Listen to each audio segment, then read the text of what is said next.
vocês? Enquanto vocês estão na quarentena, eu tô aqui curtindo o meu Flamengo, curtindo a família, curtindo vocês. Espero que esteja tudo bem aí. Espero que vocês estejam gostando da minha aula online. E assim, a gente vai curtir... Peraí!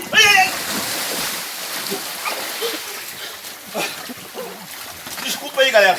Foi mal. A próxima eu gravo. Um abraço. Tudo bem com vocês? Então, hoje nós vamos finalizar a unidade 2, que são as formas superficiais da Terra, na parte 2. Lembrando que a gente falou sobre as características do relevo terrestre e falou dos agentes modificadores do relevo. Dessa forma que hoje a gente vai falar de uma forma mais profunda, principalmente nos agentes modificadores do relevo e no relevo brasileiro. Tá bom? Primeiro agentes modificadores do relevo, ou modeladores, que a gente vai falar, são os agentes que nós chamamos de agentes externos ou endógenos. Tá? O que são esses agentes? São fenômenos que ocorrem e que vão modelar, tá, o relevo terrestre.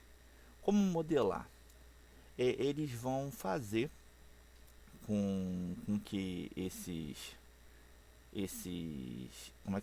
relevos acabam sendo modificados, tá? Então, ele pode ser chamado de agentes exógenos, tá? De externo, tá? Que agentes são esses? Intemperismo, ou seja, ação do tempo, a gente vai explicar isso. Erosão, através do desgaste, e sedimentação, tá? Aqui é o intemperismo, o tempo agindo, aqui é a erosão e a sedimentação ocorre aqui embaixo, tá? Esse desenho dá para ilustrar isso. O que acontece? Como essa questão do intemperismo, tá, faz com que ele modifique? Esse intemperismo, ele pode ser físico, tá, ou mecânico. Exemplo de físico ou mecânico, ele vai alterar, tá, a questão das rochas existentes. Através de quê? Através da água. A água que eu falo pode ser água de um rio, água do mar ou a própria chuva. Se você andar no nosso litoral, você vai perceber como as rochas, elas têm fendas que foram moldadas pela própria água, tá? Esse intemperismo físico-mecânico, ele pode ser através do vento, ou seja, o vento batendo muitas vezes, ele acaba alterando, e também através da temperatura, do calor. O intemperismo químico, ele ocorre quando a constituição daquela rocha é alterada. E o biológico, pela ação dos seres humanos, que na verdade destroem bastante, alteram bastante o nosso relevo. Aqui é um exemplo de intemperismo físico, tá? Você nota aqui a rocha. O intemperismo químico, ela sofreu um metamorfismo aqui, ela alterou alguma coisa aqui. E aqui, o intemperismo biológico. Você vai notar que o homem que destruiu essa parte aqui, foi alterando e vai degradando, tá? Vamos lá. Os rios, eles formam, tá, as planícies fluviais e os deltas, e com isso ele vai moldando, tá, todo o relevo. As chuvas, ela pode desgastar o solo, tá, e podem também provocar fenômenos como vossorocas, que são buracos, tá? O mar, ele vai modificar todo o relevo litorâneo, como eu já havia falado com vocês, tá? O relevo litorâneo, você vai ver que é um trabalho, ele vai construir e vai destruir, ele vai alterar todo aquele relevo, tá? E aqui, a ação do vento. O que acontece? A ação destrutiva, nós chamamos de deflação, é quando o vento varre as areias. Você pode ver o movimento das dunas, tá? E também ele acaba fazendo um movimento de corrosão. Se você parar para pensar, muitas casas, aí está falando de relevo, tá? Mas ela sofre essa ação e começa a ter o processo de corrosão. Você vai ver que muitas áreas nossas de morro, de relevo, elas são desgastadas pela ação do vento, tá? E ação construtiva, aqui, dunas e solos, tá? As geleiras, ela também faz uma erosão glacial, tá? Porque elas formam vales, tá? em forma de U. E também tem a questão da acumulação glacial, tá? Aqui é um exemplo do intemperismo, tá? Você vai ver a ação do vento, tá? Aqui a ação no caso, do mar, e aqui a ação da chuva, tá? Aqui você tem a ação das geleiras, tá? A erosão glacial, tá? Você vai ver que ocorrem pela movimentação de grandes blocos de gelo, ou seja, ele vai soltando e vai se movimentando, tá? E o desgaste é sempre na rocha em forma de U. Você percebe aqui, ó, em forma de U, tá? O que acontece? Esses sedimentos eles são transportados e depositam aquilo que eles chamam de morâimas, tá? Aqui, acumulação marinha, a areia da praia é um desgaste do tipo de rocha. Você pode ver que, por exemplo, você está aqui um exemplo de Búzios, você tem uma rocha mais avermelhada na Praia do Forno, em Búzios, se não me falha a memória. Essa praia, a areia dela é avermelhada porque são sedimentos daquela rocha, tanto pelo vento como pelo mar, que são transportados até aquela praia. Ou seja, a areia é compatível com o tipo de rocha existente ali. Aí você tem a praia, Recife de Arenito, você tem aqui uma restinga e você tem aqui um tombolo, tá? Falésias, você nota que o mar modela o relevo. Olha só, isso aqui é a ação do mar. Quando a maré está cheia, ele vai batendo e vai modelando, tá? E aqui no caso é sobre rochas. Aqui é sobre um solo mais arenoso e aqui é sobre rochas. Você nota que há um desgaste bastante intenso, tá? E a erosão? O que é a erosão? Ele faz a modelagem do relevo, tá? E essa modelagem, depois, tudo que é retirado daquele relevo, ele é deposto em algum outro lugar e denomina a sedimentação. O ser humano, ele é um agente modelador de relevo, tá? Por quê? Ele retira recursos minerais, ele derruba morros, ele aterra planícies. Vamos citar uns exemplos aqui bem claros, vamos lá. A área ali do Novo Portinho, tá? A área do Novo Portinho era uma área, é uma planície, mas era uma área ocupada, tá? Era uma área da Laguna de Araruama, que ela era uma antiga salina e foi ocupada. Ela foi totalmente aterrada. Ele modificou aquele entorno ali. Vamos lá, São Pedro da Aldeia. Você tem ali a extração de pedra na pedreira ali em Campo Redondo. Eu esqueci o nome da pedreira, mas ali em Campo Redondo tem uma pedreira. Ou seja, você vai vendo que toda aquela camada de rocha que tinha ali, ela está sendo destruída. Vai chegar um momento que aquele relevo vai ser totalmente modificado, tá? Aqui é uma revisãozinha, só para a gente ter uma noção. Agentes internos, tá? Ou endógenos, tectonismo, tá? Vulcanismo. Aí aqui, ó, vai explicando o que vai acontecendo. E aqui, agentes externos ou exógenos. Rios, gelos, ventos e mares. Eu não coloquei um homem aqui dentro desse contexto, não, tá? Formas de relevo que é encontrada no território brasileiro: planaltos, planícies e depressões. Aí vem aquele famoso questionamento.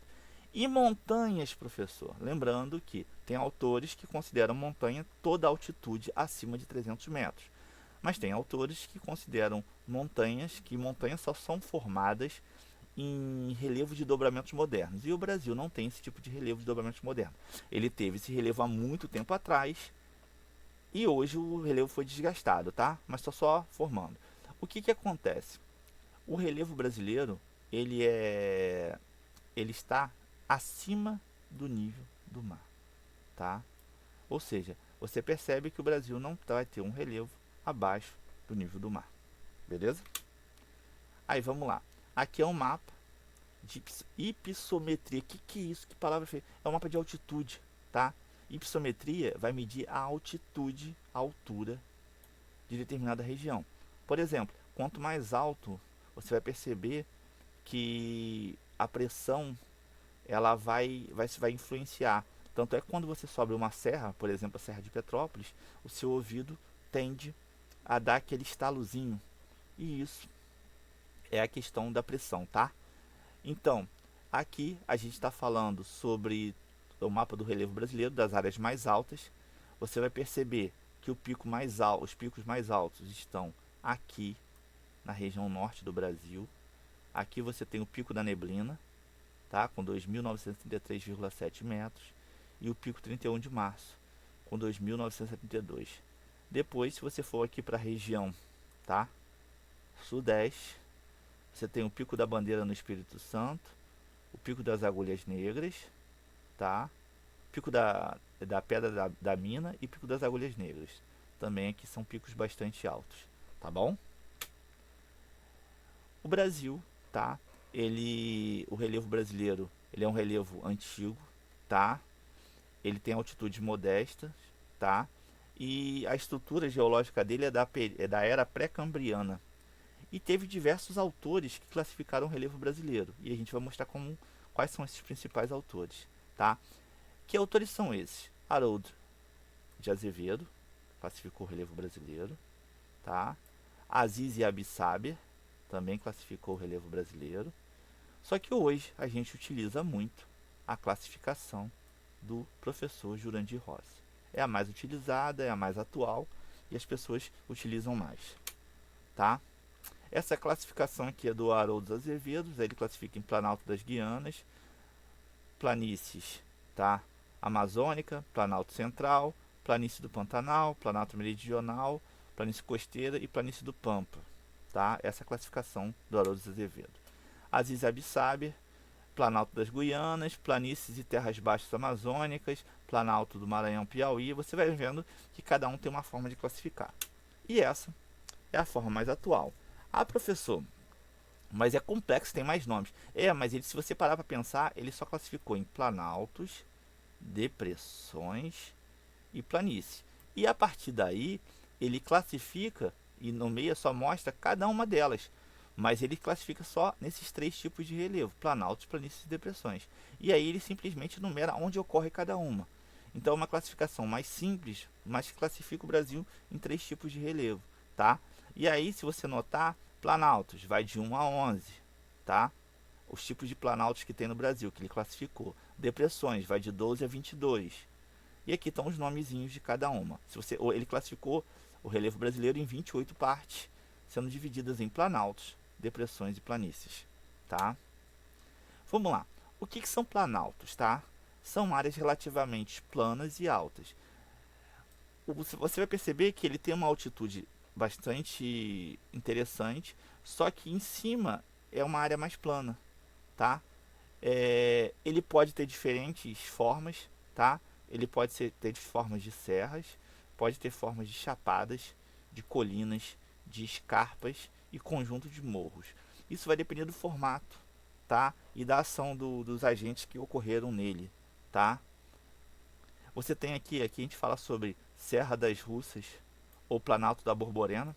Esse planalto é bastante importante porque quando a gente estudar Brasil, a gente vai ver que é ele que impede a massa de ar úmida do litoral passar para a região do sertão, tá? Ele faz uma barreira. Você tem aqui Chapada Diamantina na Bahia, tá? Opa, desculpa, eu voltei aqui. Aqui, ó, um exemplo da Chapada Diamantina. Ela é bem diferente, mas pô, que visual maneiríssimo, tá? Você tem as planícies, que são as áreas planas e baixas, tá? Nelas que vão ocorrer, o agente modificou o relevo e todo aquele sedimento vem para ela, tá? Ela é uma área muito utilizada pelo ser humano porque ela facilita a ocupação, tá? Aí você tem aqui planícies, fluvio marinha do Recife, planície do Pantanal, planície amazônica. E lembrando o seguinte, nessas regiões de planícies, muitas pessoas se instalaram próximo aos rios e são locais muito complicados porque, dependendo do volume de chuva e da impermeabilização do solo, essas áreas acabam alagadas, porque são áreas que já alagavam mesmo antes da habitação humana, tá? Aqui é uma planície do Pantanal, olha que coisa maneira, maneiríssima. E depressões. O Brasil, por exemplo, ele não tem depressão absoluta. O que é depressão absoluta? É quando uma área é abaixo do nível do mar. Depressões são o quê? São áreas mais baixas do que o seu entorno. Seria como se fosse uma bacia, todo o entorno alto e ali mais baixo, tá? As depressões, elas são sempre acima do nível do mar do Brasil, como eu falei, E as principais depressões do Brasil são a depressão sertaneja, a do Nordeste, e a depressão do Tocantins, a do Norte. Aqui, um exemplo, você vai ver que a área é mais alta e existe uma depressão aqui. E agora, para finalizar a aula, a gente tem a página 384, 395 e 396 para a gente fazer esse exercício bonito. E qualquer dúvida pode mandar mensagem para o tio, tá? Vou fazer uma revisão para a prova, vocês podem ficar tranquilo. Na aula online eu vou tirar algumas dúvidas, eu fiz isso no nono ano. Qualquer dificuldade é só me mandar mensagem. Tem vários alunos que mandam, eu respondo na hora. Ou se eu não respondo, depois eu ajudo. A gente está aqui para isso. O momento é difícil, mas a gente vai tentando superar esse momento, tá bom? Um forte abraço e que Deus abençoe vocês.